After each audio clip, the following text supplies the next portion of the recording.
Assalamualaikum warahmatullahi wabarakatuh. Waalaikumsalam. Salam sejahtera untuk kita semua.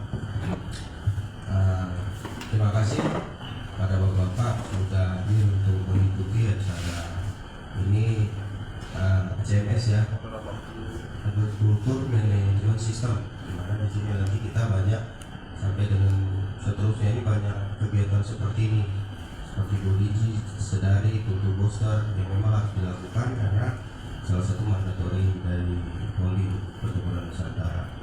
Untuk hari ini saya mau bahas terkait dengan data artificial intelligence dan machine learning. Ini disampaikan oleh Bapak Satya ya, Bapak Satya Tegar Kusuma. Dia salah satu praktisi juga di bidang IT.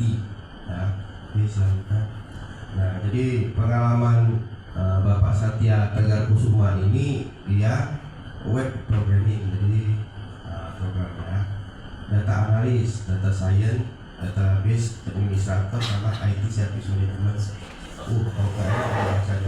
Pengelolaan helpdesk dan service desk ya. Oke.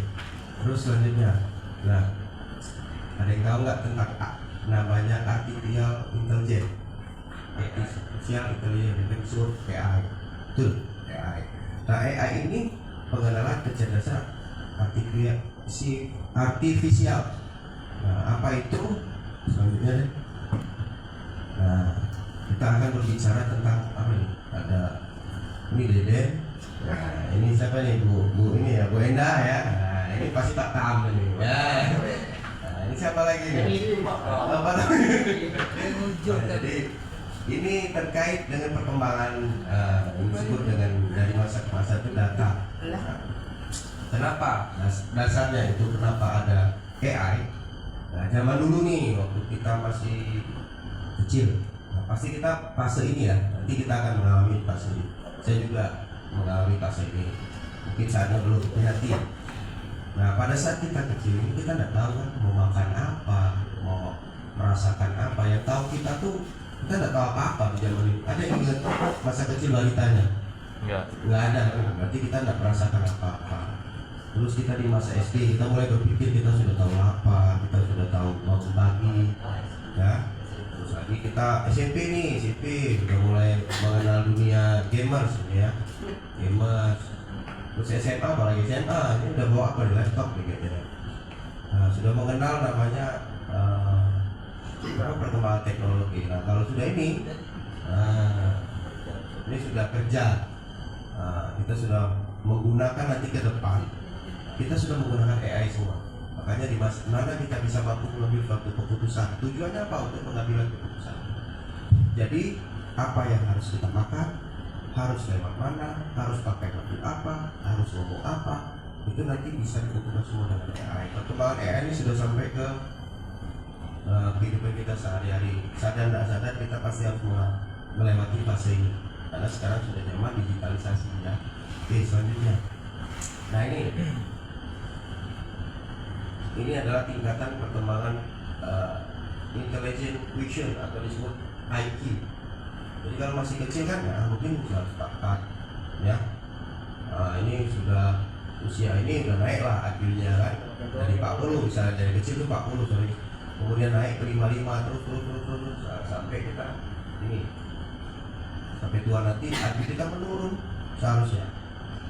Bertambah kalau untuk ini kan, tapi kalau sudah kita nanti sudah tua kan, tapi tetap daya ingat kita masih panjang.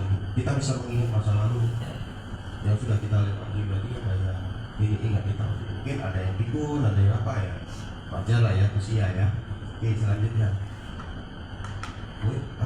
keputusan apa yang telah diambil hingga saat ini. Nah, tadi mau pakaian apa, mau pakaian kita mau kostum apa, kostum pesta, masa pakai denangan nggak mungkin ya kan. Nah, terus ini apa ini? Saya fokusnya ke mbaknya ini kan, bukan ke sininya ya. Jadi ini memilih sepatu apa, ini makannya apa, ini makan mie terus ini. Kayaknya ini. Kayak Pak Rincan lah ya. Om Deddy. Iya, Deddy ya sama saya. Nah, terus yang ini kita bawa kemana tujuan kita? Oke, selanjutnya. Nah, jadi ada 4 kerangka berpikir atau yang terjadi di setiap kesalahan teks, data teks. Oke, selanjutnya. Nah, visualisasi data ini data teks nanti divisualisasikan dengan bentuk gambar. Mengapa visualisasi data penting? Jadi visualisasi data penting itu mengubah data bisnis menjadi data grafik. Jadi data-data angka, tulisan itu bisa dimasukkan ke dalam grafik. Nah, terus mengubah data menjadi dashboard, membuat dashboard lebih menarik, informatif, membuat keputusan yang tepat, mencari tahu pola, tren, korelasi dan data dianalisa, memberikan gambaran yang lebih lengkap, mengatur, menyajikan data besar secara intuitif, membuat keputusan yang lebih baik. Tujuannya adalah untuk pengambilan keputusan. Oke, Dan. Nah ini ada banyak cara di mana visualisasi membantu bisnis untuk meningkatkan pengambilan keputusannya, menjadi respon lebih cepat, kesederhanaan, visualisasi pola lebih mudah, keterlibatan tim, satukan interpretasi. Tujuannya ini pengambilan keputusan. Selanjutnya,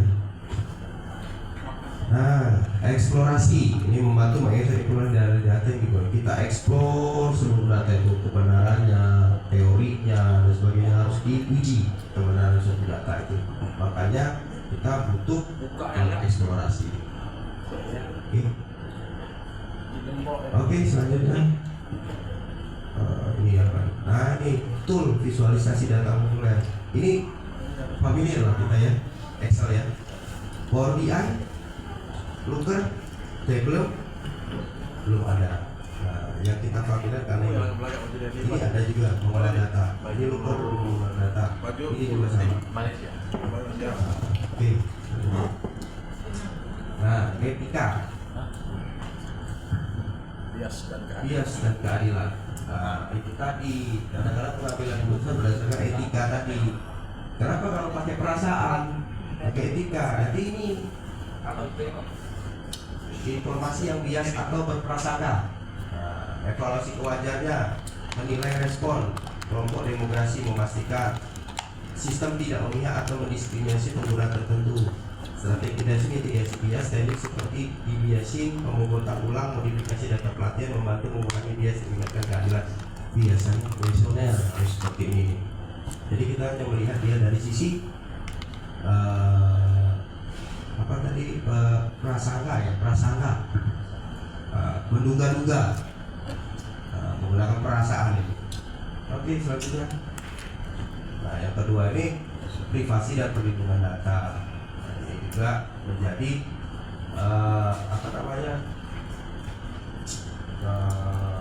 kontrol terkait dengan penggunaan data itu. Jadi kerahasiaan data itu sangat penting. Anonimasi dan agresi ini sangat penting juga, supaya kita dari data rahasia itu kita bisa mengevaluasi perintah dan menggabungkan suatu data. Oke, selanjutnya.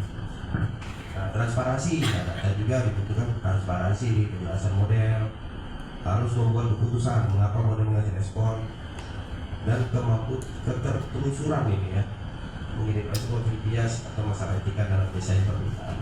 Oke, selanjutnya. Nah, selanjutnya ini representasi inklusivitas dan aksesibilitas. Jadi data itu harus diakses, bisa diakses, bisa semua orang bisa mengakses, mulai dari bahasa, mulai dari kegunaan, seluruh orang harus bisa mengakses. Makanya data itu harus bisa diakses. Selanjutnya, ini prosedur dan kontrol pengguna, di mana tujuannya tadi saya bilang semua informasi ini, data baik untuk pengetahuan dan semuanya dianalisis adalah untuk output pengguna. Jadi pengambilan keputusan. Nah, jadi dalam suatu organisasi pengelolaan data sangat dibutuhkan. Ya. Oke, selanjutnya. Data-data juga ini patuh terhadap aturan. Ada hukum perlindungan data, ada pedoman etika. Jadi aturan itu terdiri dari ada hukum dan undang-undang, dan ada juga terkait dengan etika. Jadi kita memastikan jangan sampai kita menggunakan data itu secara tepat tanpa rekayasa. Oke, selanjutnya. Terus. Nah, bis. Ya, jadi terima kasih Bapak-bapak sekalian.